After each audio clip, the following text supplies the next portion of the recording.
All right, when I say the name Gullivers Travels, what's the first thing that pops into your head? I'm willing to bet it's that classic image, right? A giant man tied to the ground by this whole army of teeny-tiny people. It's the picture from the children's story we all know.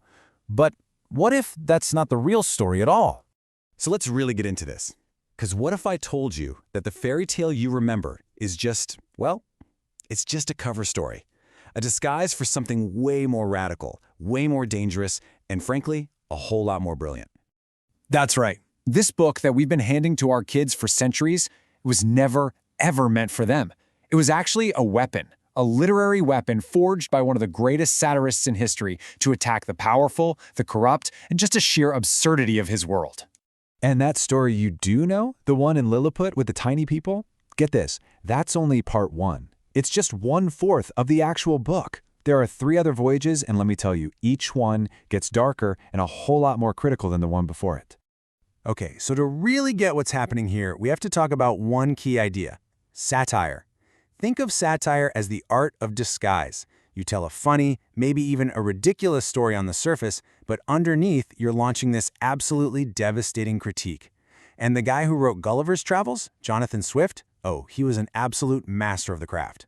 Right, so this book isn't just one single adventure. Swift built it as a 4-part attack, and each part is designed to expose a different flaw in human nature and society.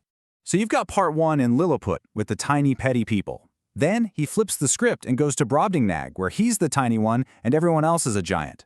After that, he visits this bizarre flying island called Laputa, which is full of academics who have their heads stuck in the clouds. And then, for the grand finale, he lands in a country ruled by super intelligent horses, where the humans are these savage beasts they call yahoos. And this is where Swift's satirical genius just goes into overdrive. He uses Lilliput to completely mock the politics of his time. See, in the book, the whole kingdom is torn apart by 2 factions, the high heels and the low heels. It was a direct shot at England's 2 political parties, the Tories and the Whigs. And the reason for their epic war? You're not going to believe this. They were fighting over which end of a boiled egg you're supposed to crack open. I mean, how brilliant is that? It was Swift's way of screaming that their political fights were just as petty and ridiculous.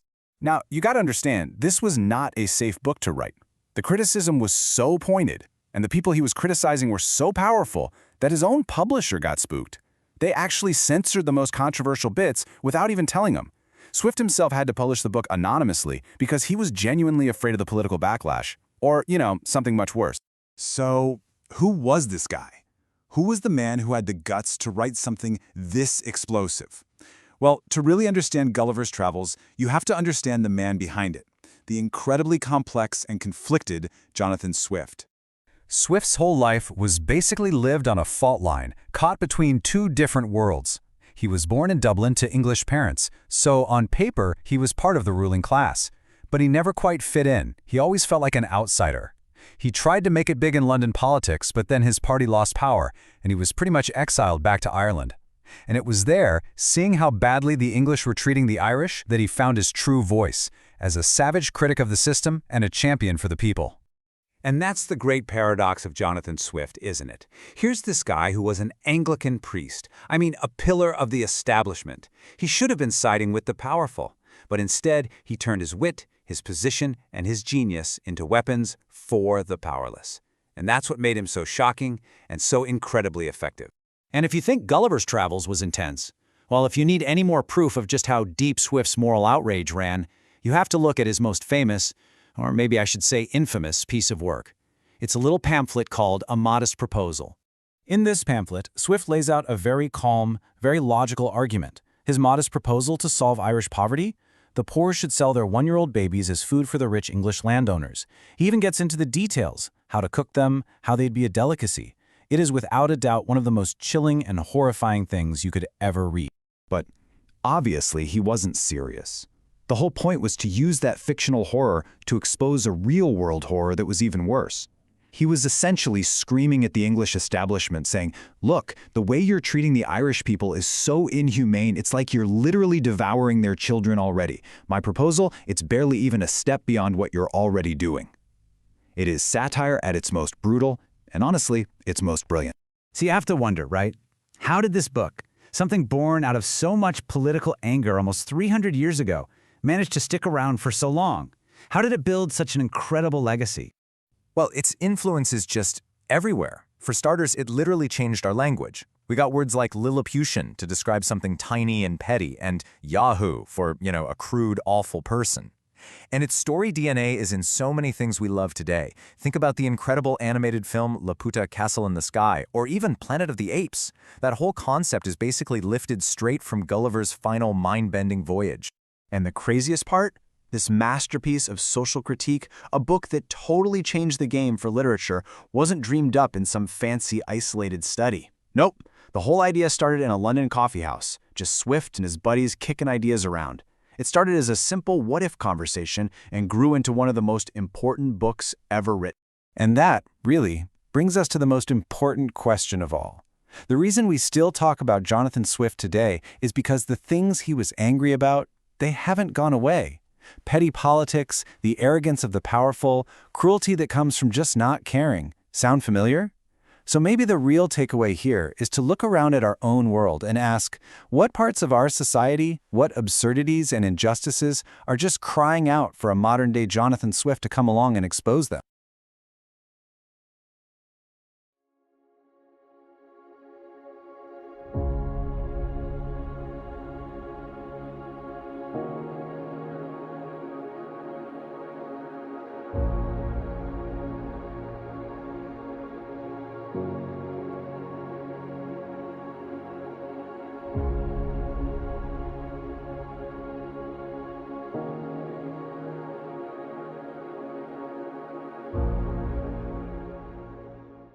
All right, let's talk about Gulliver's Travels. Now, most of us, we probably think of it as, a classic kids' adventure story.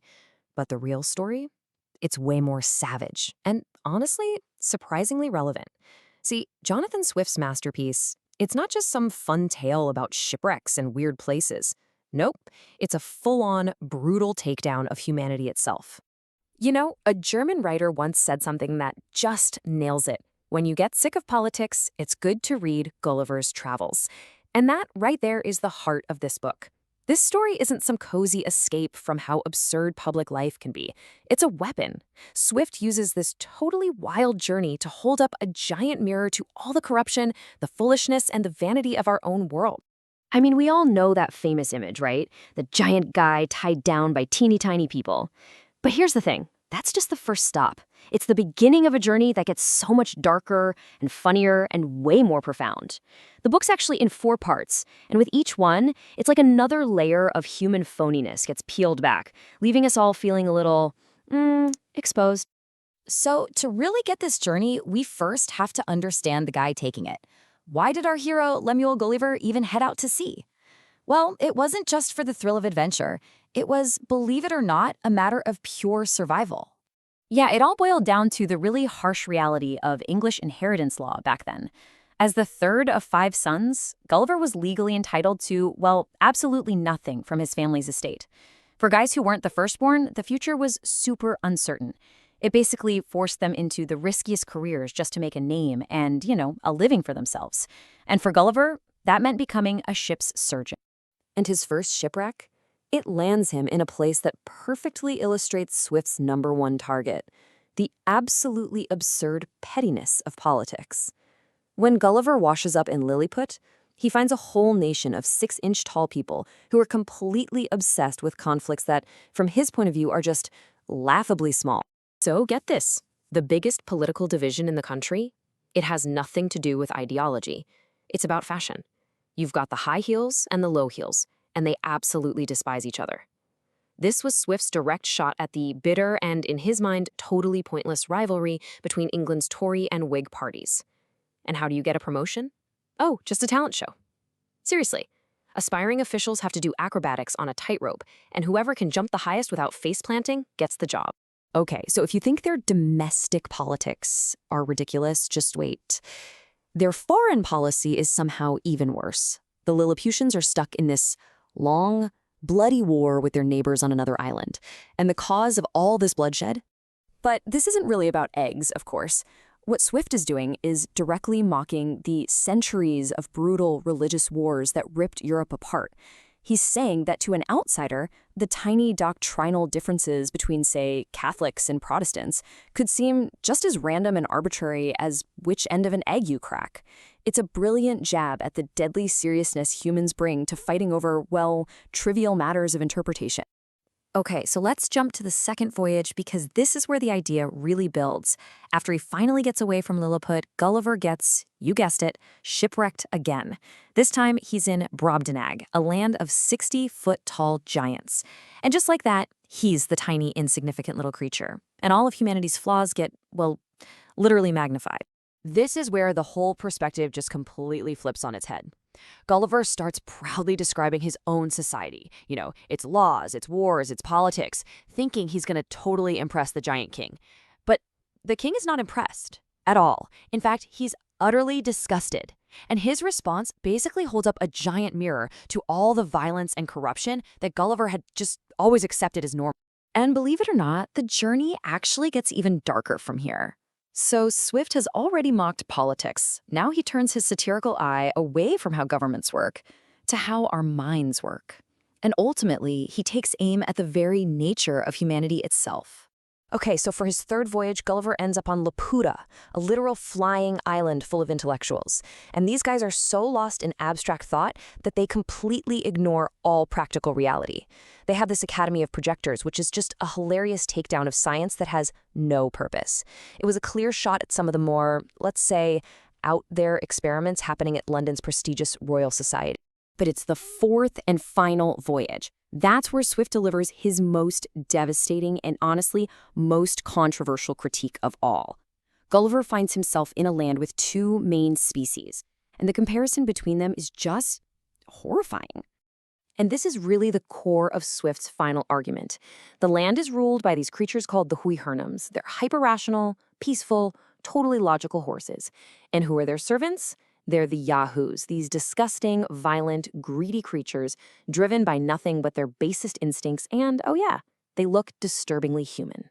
So Gulliver is forced to see humanity stripped bare of all its civilized pretenses. He sees our greed, our violence, our worst instincts, all right there in these filthy Yahoos. And it just breaks him.